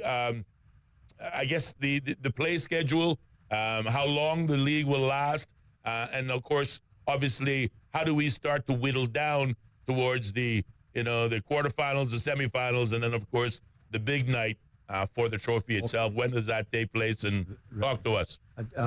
The league will run until I think the 6th of October. I stand to be corrected on that. But also, it is broken down like this: it is 5 teams in the league, and 4 play on Sunday and 1 rest. Then that team plays back on Wednesdays. The league can be decided by the top 4 finishers. Now, number 1 will play number 4, and number 2 will play number 3 for the semifinals. And then the winners of number 2, those 2 games will play in the final, and the losers will play for the 3rd place trophy. All right. Yeah. All right. Well, the phone lines are open at 745-2626. If you're listening to our conversation this evening and you want to say a kind word and maybe congratulations to Coach Huta, to our good friend Jamo Miles, who had to leave us for a moment, or just as, maybe big up the league itself for what it stands for and what it's trying to do, 745-2626 is the number. If talking isn't your thing, you can still reach out to us on our WhatsApp line. 928-2562 is that number. And from there, you can share a traditional WhatsApp text message, or you can get creative and share with us a WhatsApp audio note. We'd love to hear from you. You can also send, as my colleague always reminds me, a traditional text message, WhatsApp not related, but directly to 928-2562. and be a part of our conversation. All text and WhatsApp messages received on the program remain anonymous unless otherwise stipulated by the author. So I got a text, if I could just make an announcement really quickly. Yes. Considering that we're in sports, I'm getting some feedback saying that Jason Tatum from the Boston Celtics is here in the Cayman Islands chilling. Suppose I got a picture of him here on a boat. Oh, nice. All right, so there you go. All the sports fans, you want to know, Jason Tatum from Boston Celtics. We chilling in invite the you, 3, Mr. 4, Tatum, 5. to come out to West Bay on Sunday at 5 o'clock. And then again, we don't even leave. Come at 5 and get him here stay on the for the show. evening. Why not get him here on the show as well? Throw him a ball or two. Outstanding. Indeed. Well, big up to Mr. Tatum. But again, keeping our focus on the West Bay Community Wellness Association. Again, a dream project started by, again, our good friends in studios, Coach Uda Ebanks and James Jamo Miles, and supported by a number of key sponsors, not least of which our very good friends over at McRuss, who, again, for those of you who may have missed it, have contributed uniforms, refreshments, and the like. We do have a caller on the line. Let's see if we can take that call now. If I can encourage you to put on your headset, Coach. Good evening, caller. You're on the air. Hi, good evening, Austin. How are you doing? I'm very well, sir. And how are you? There's a familiar voice from the past. Right. My good friend there, Huda is in there, and also Mr. Ellio. But I'm driving, so I'm not allowed to really say too much. But I just said that there's some big things that's going to be in the West Bay in the near future, and I will probably contact you sometime on the weekend and let you know what's taking place. All right? That'll be fabulous. We'd love to hear from you. And maybe we'll see you out on Sunday, because we're going to try our very best to come out on Sunday to be at the Ed Bush Field at 5 o'clock to watch some of these games, Ellio and I. We're coming to play, Austin. We're coming to play. Well, Ellio's coming to play. I come in to watch. I can sit on the sidelines with Coach Huda and, cheer on our team. But we hope to see you out there as well, my friend. All right. Well, thank you for that call. I won't play no Huda. I can play, right? Yeah, man. Maybe come on, but they can't kick a ball. I hear you. Even better if he make me score. Slip your I can see him on Monday now. Hey. Oh, I hurt my back. Oh, I hurt my knee. Hey, Where hey. these things come from? You take it easy. I'm telling you, boy. Take it easy. I can handle it. I believe you can. You know If any one of us can handle it, Ellio, my money's on you. Here I'm gonna tell him I accept my limitations. If he make me score a goal, I can use slipping for the $2 to pay for the police. You get 1 hour service. 1 hour service. Yeah, again. Oh my God. That is, I'm flabbergasted. I'll be talking about that tomorrow. I'm flabbergasted by those comments. I really am. I don't know what to say other than to express my shock and dismay. Anyway, we will not allow ourselves to become distracted by that. It is unfortunate. It's a prime opportunity, arguably missed by the Royal Cayman Islands Police Service. But if we have to explain to them the value of their presence, then again, very clearly, we got our work cut out for us in many respects.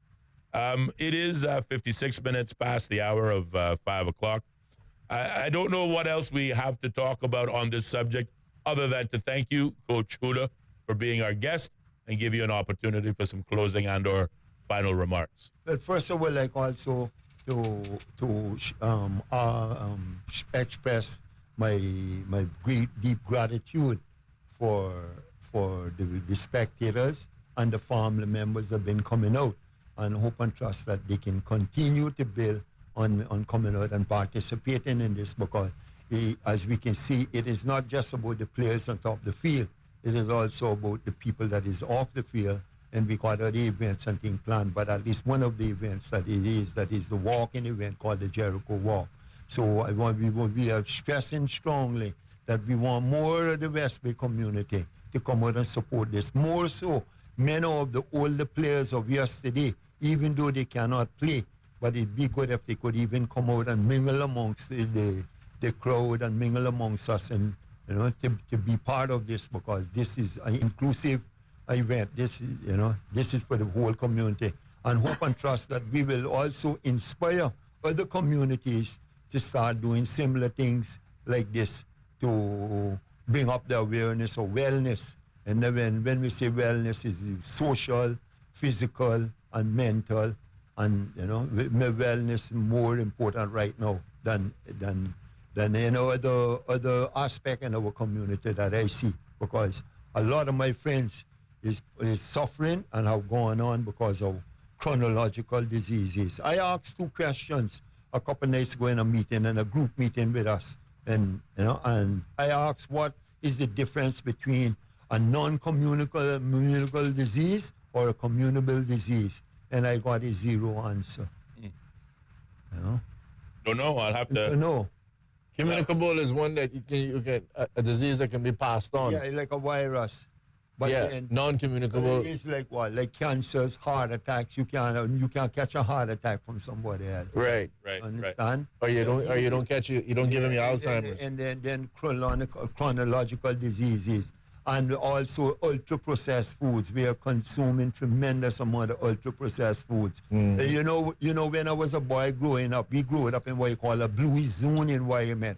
All right? And that is an environment that we ate fish and fresh food every day. And we never had a problem with eating carbohydrates, and because that's a big cause of diabetes right now when it turns into sugar and insulin. But that's the message of the Community Wellness League. Okay. Come out, check out the games, and Coach Uda, thank you again for your time. We'd love having you in studios. Yep.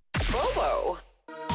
The BBC is the world's most trusted news source. And Bobo 103.1 is where you'll find the BBC World Service. BBC News. The world news from the BBC. And the home of Cayman's most listened to top shows. That's right, folks. Everyone is telling their mama about the cold hard truth. And welcome to Straight Talk. I'm your host, Austin Harris. And I'm Ellio Solomon. Across Cayman, on FM, online, and on your smart speaker. This is Bobo 103.1. Welcome to our newsroom here in central London. We place ourselves here at a little desk right in the thick of things. OS from the BBC. We can catch the very latest news from our colleagues, not just in this enormous room, but also from our colleagues around the world. I'm in the room where they're treating children. This is a combat zone. The situation after the typhoon is very complicated. It was a very tense situation. OS from the BBC. The home of the BBC World Service. This is Bobo FM. BBC News. BBC News. World news from the BBC. Violent clashes, thick black smoke, a tremendous legal victory, crucial elections, destructive winds, a search and recovery operation, a race against time, an imminent threat, flying a drone over a rival team's training session. Whatever is happening, wherever it's happening, catch up with the latest news bulletins from the BBC.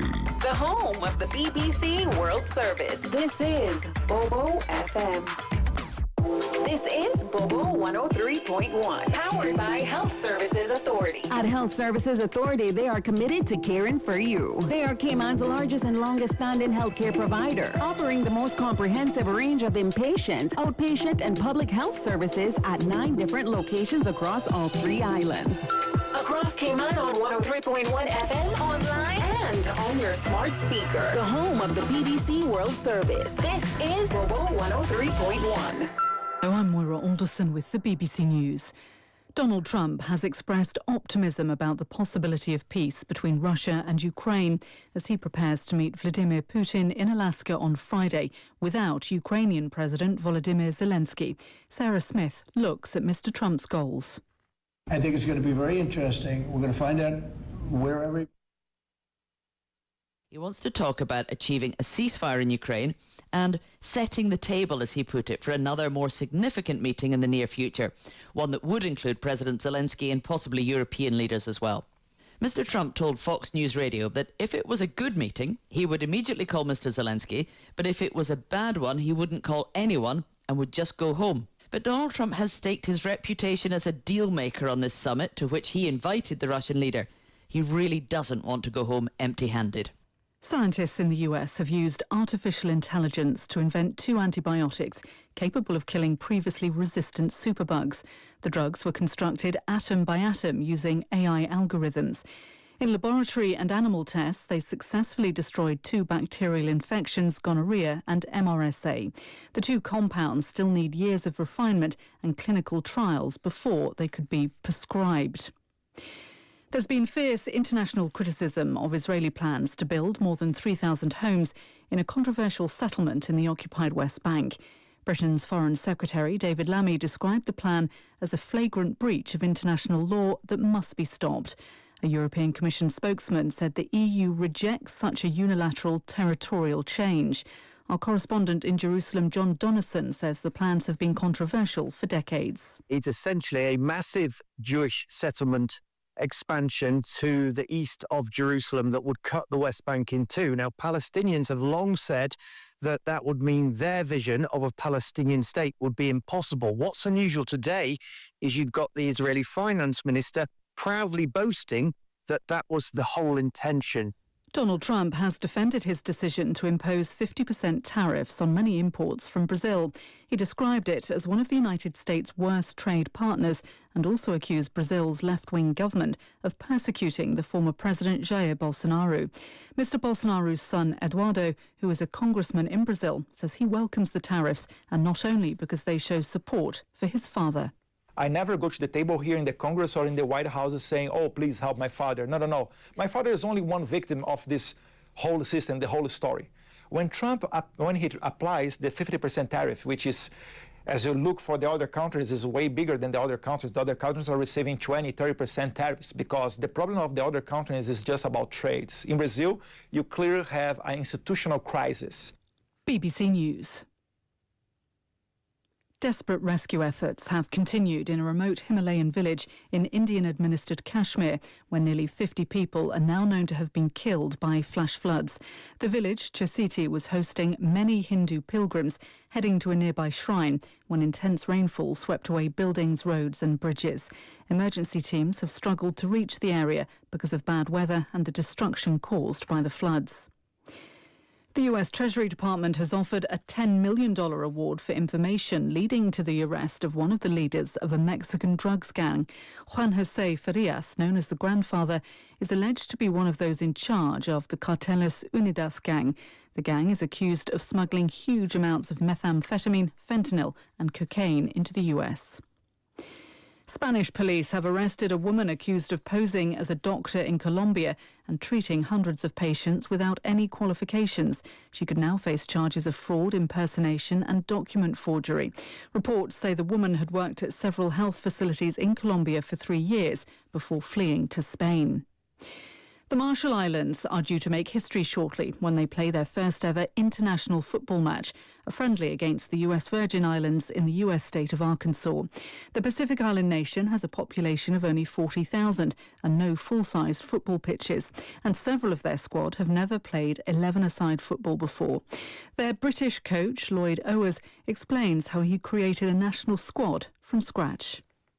It was as simple as we needed balls, bibs, cones, goals, and collectively we had a good strategy, good plan of what we wanted to do. January 23, we put that into action, and we've managed to get equipment on island. We've got partners on island in terms of coaches, and I remember standing in a field in Badgerrow in July 23 thinking, like, if no one's going to turn up. And fortunately they did, because 2 years on from that point we're playing our first games. That's the latest. BBC News. Opinions expressed on Straight Talk with Austin and Ellio do not necessarily reflect or represent the views of Stingray Media, its staff, or contributors. Callers to the program accept full responsibility for the views expressed. The show host and affiliates are not liable for any statements made or any harm claimed. All callers to the program indemnify Straight Talk from all claims. Offensive, defamatory, or unlawful content will not be tolerated. Be a part of the conversation by calling 745-2626. Now, here's Straight Talk with Austin and Ellio on Bobo 103.1. And welcome back, K-Man, to more Straight Talk here on Bobo 103.1 FM, simulcasting live over YouTube and Facebook with the key search words Straight Talk Radio Show. We're your host, Ellio Solomon, myself, Austin Harris, as we move into now our final segment of the evening. At 7 minutes past the hour of 6 o'clock, the phone lines are open. The number to call, 745-2626 is the number.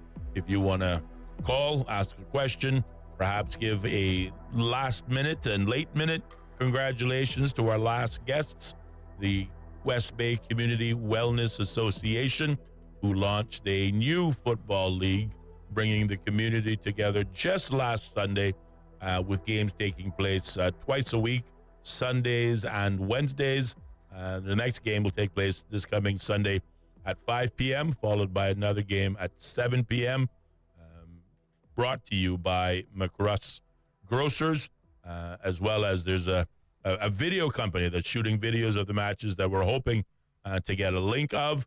And once we do, we'll be happy to share the link of those games over our social media pages as well as on our website, www.straighttalk.ky. But want to thank those guests and for those persons who tuned in to be a part of it. If talking isn't your thing, you can still reach out to us on our WhatsApp line, that number 928-2562. And from there, you can either share a traditional WhatsApp text message, get creative and send a WhatsApp audio note, whatever you're more comfortable with. We'd love to hear from you.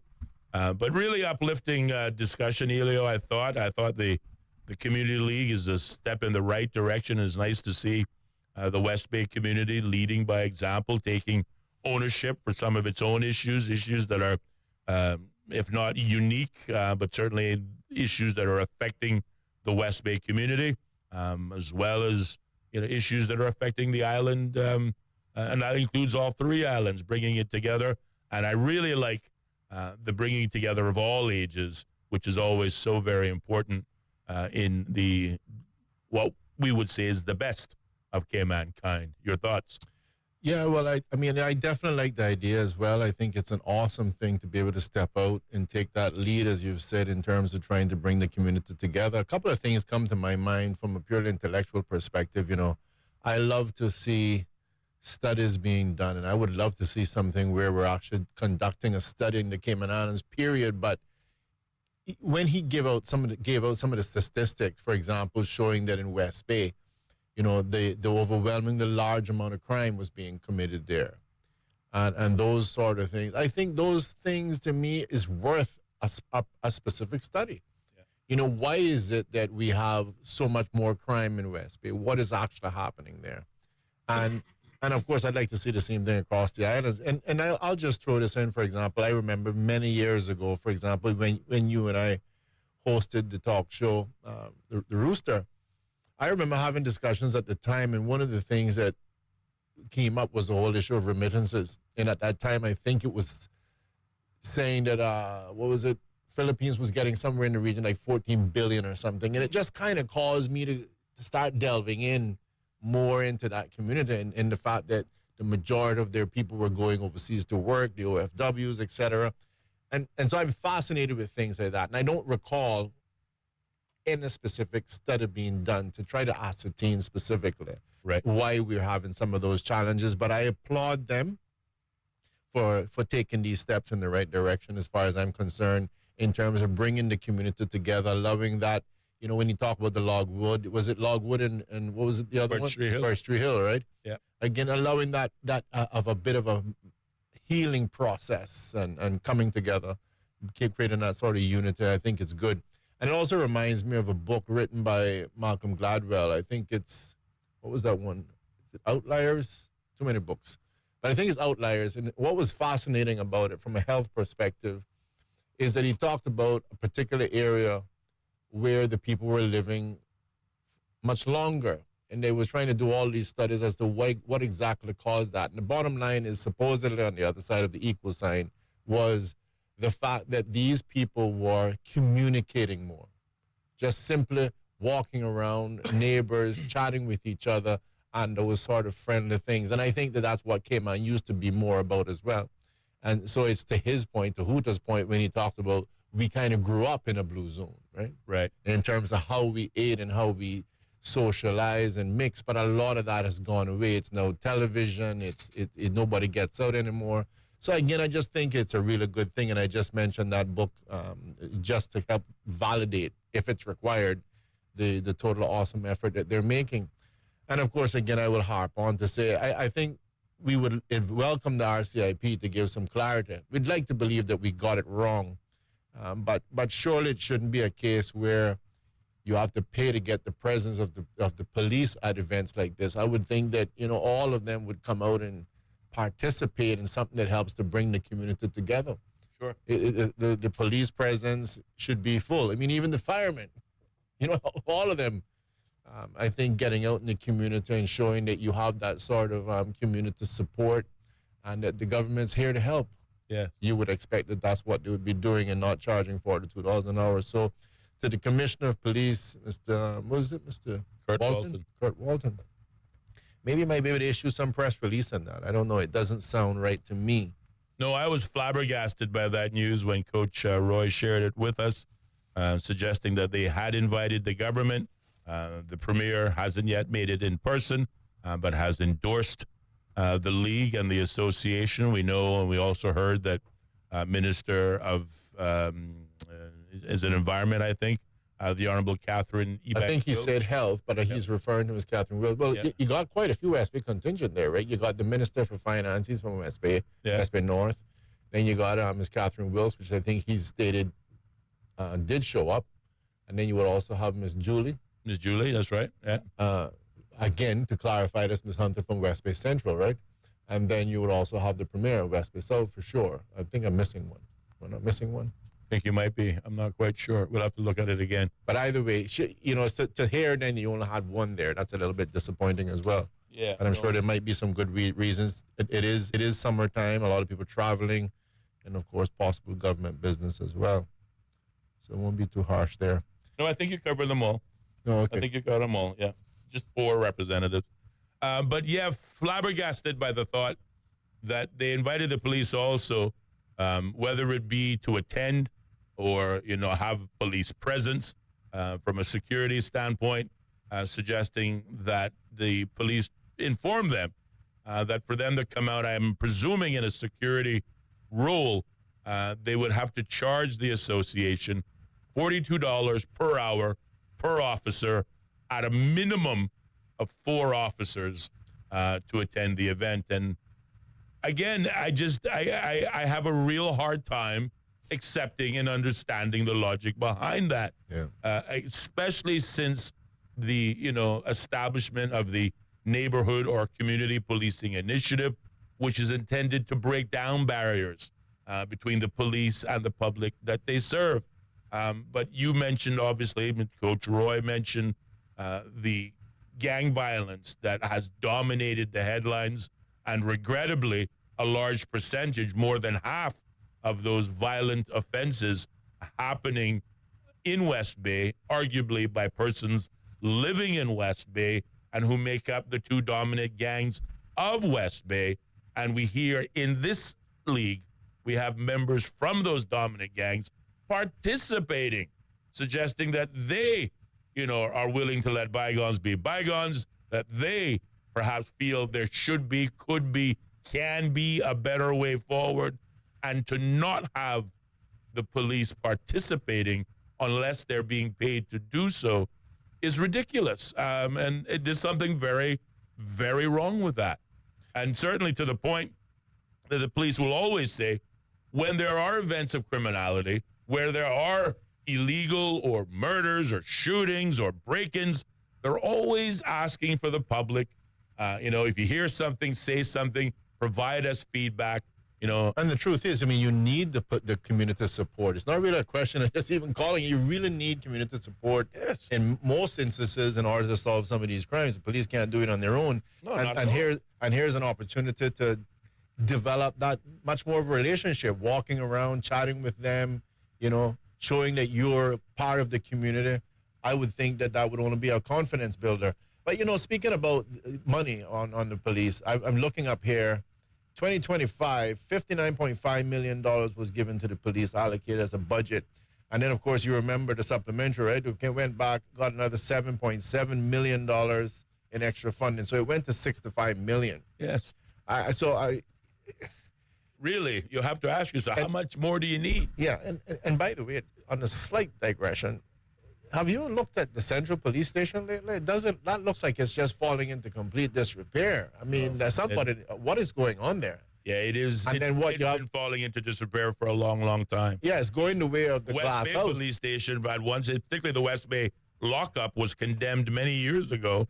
Again, buildings get old, infrastructure gets old, but this is a sign of something, Mr. Harris. It is a sign of something. What would you say if you came by my house and it was in total disrepair? Wouldn't you say that maybe my friend needs help or something? Either my friend needs help, he's fallen on some rough times, or maybe he just doesn't see, what is obvious to around us. And either way, I need help. Either way, you need help, indeed. So when I see that, I'm saying this is not right. Are we as a country not seeing this? I mean, okay, fine. Somebody's decided a long time ago to completely abandon AK, the glass house, the government administration building, the old one, which is to me a complete disgrace.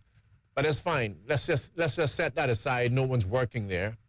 No one needs to work there. But clearly, I would like to believe the Royal Cayman Police needs a place to actually to be housing, and some of them probably are there. If not, they're just going out renting other places, which is racking up a big, huge bill.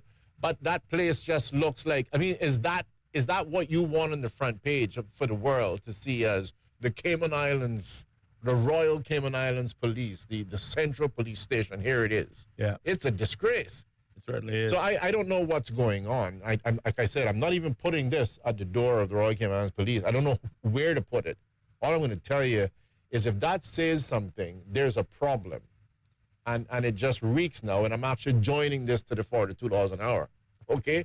There's some serious problems going on if I have to judge at the disrepair that the Central Police Station has been allowed to fall into, and it's not for the last couple of months. This has been that way for years now. Absolutely. Get it together, government. Yeah, no, it really is. The government is where the buck would stop on that one.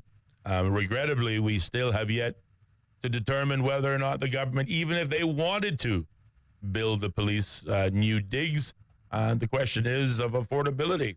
Can they do so?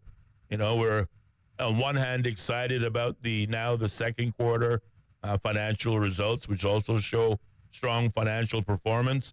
But as the Honorable Financial Secretary and the Accountant General have warned, it's not the first quarter, it's not the second quarter, not even the third quarter, but the fourth quarter in the Cayman Islands is when the economic forecast is going to make a drastic turn in the opposite direction unless some serious action is taken on the part of the current incumbent National Coalition for Cayman Government.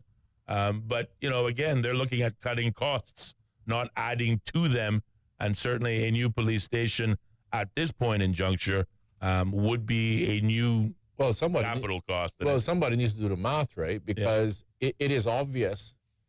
I've seen at least two different locations now. The Royal Cayman Islands Police apparently are renting in different places around the country. Yeah. And I think it was Mr. Tibbetts when he talked about the new government administration. Centralizing of government. Saying, let's help bring some of these places home. Now, there was a little bit of an overstatement at some point in time, but clearly the intention was, amongst other things, noble to good, to say, listen, let's reduce the cost. Yes. Government is going out renting these buildings, and it's costing a pretty penny. Right. I would like to believe that it would balance out. I mean, we're talking about significant large amounts of money, building a school and other things. I don't think it should hurt, unless I'm missing something. I'm happy to be informed, even if it's by an empty chair, that, spending the money on the CPS, the Central Police Station, and getting it organized so people can actually do their work might actually end up working better in the end as opposed to signing leases and paying large amounts of rent, because rent isn't cheap now. No, not at all. Well, there are a number of questions, a myriad of problems. Infrastructure and how the police are housed are but one of them. But again, against the backdrop of a $65 million annual budget and one that continues to rise. Again, there's just a lot of questions that can be asked.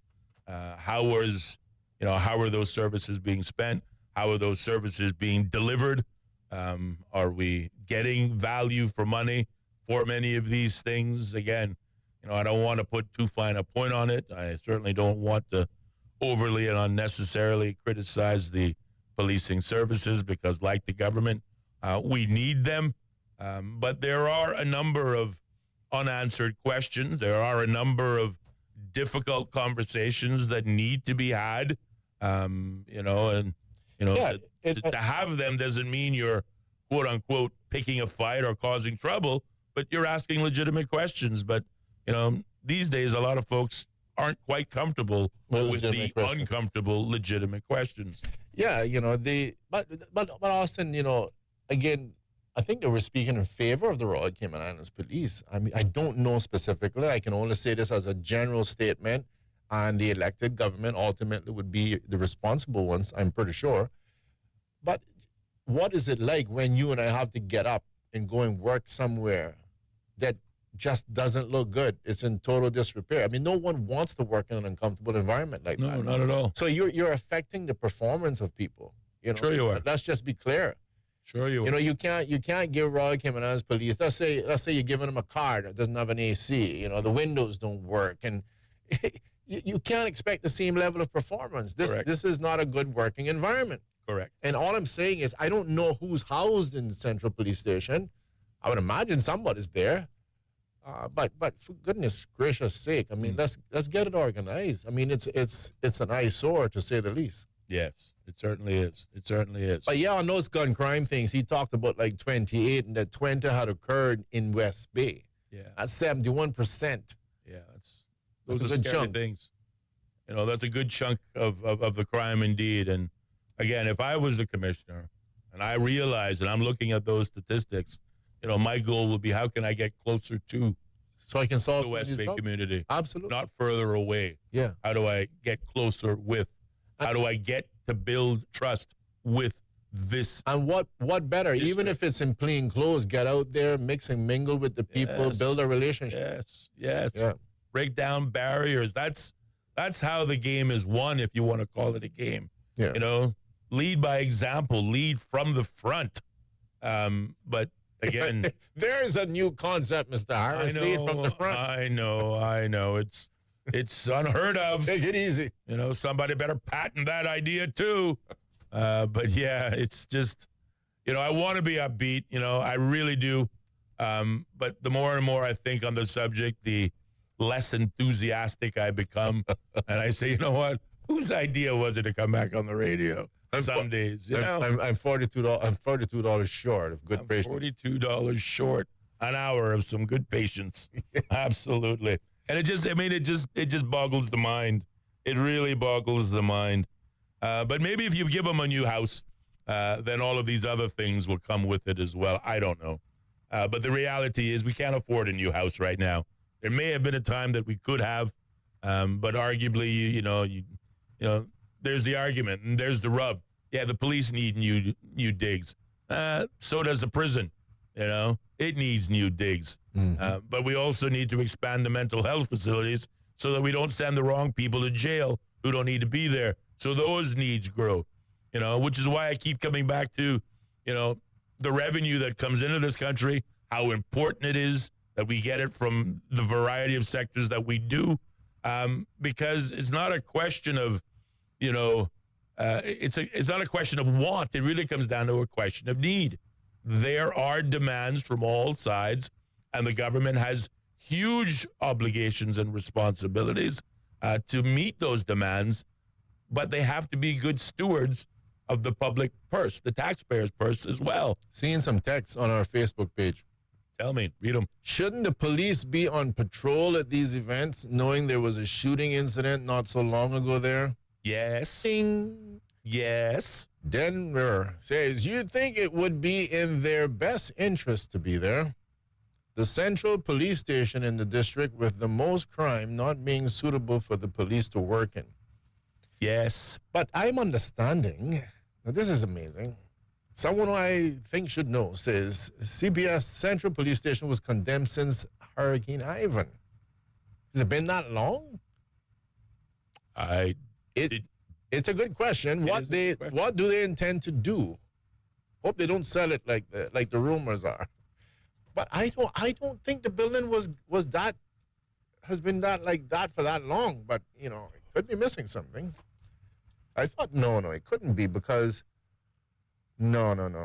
I remember people functioning in that police. It wasn't long ago I had to go to the Central Police Station for something. I don't know. But either way, it is. I remember the West Bay lockup getting condemned. I remember that. I don't remember the Georgetown it can't Central be with, Police it Station can't being be with CPS because No. I remember having to go there for some reason. I remember following someone. I had to go there for some reason. God knows what it was. But clearly there were people at the front desk, et cetera. I think I went to the lodge a complaint, something. Right. But bottom line of it is it was open. And like I said, I mean, people need to work in a good environment. And I'm just saying it speaks volumes. You know, if we need to be our brother's keeper, I keep saying this. If I'm standing here right now and I have a friend and all of a sudden I notice, hold on, this guy is looking a little different. You know, his hair wasn't combed today. Come on, you got to notice these little things and say, I got to check on my friend. Something's wrong. Something's not right here. This is out of character. Correct. And all I'm saying is, here we are in a country. Are we not seeing this? Our Central Police Station completely to the point that it looks like total disrepair can't be allowed. In a wealthy nation that is the Cayman Islands, what message does that send, not only locally, but to the eyes of the world as well? Yeah. There are a number of question marks. And, you know, we pride ourselves on our low crime rate, and a lot of that has to do with the policing services. You know, so we should be grateful in many respects for the job that they do. But whether it be, you know, poor infrastructure or on the part of government or an unwillingness from the police to build relationships, you know, if these two are allowed to continue, we can see that accolade of being a low crime jurisdiction, you know, dwindle. But that's all the time we have for this Thursday. We encourage you to tune in for more Straight Talk as we wrap up another week tomorrow, right here, only on Bobo 103.1 FM. The home of the BBC World Service, the most trusted news source in the world.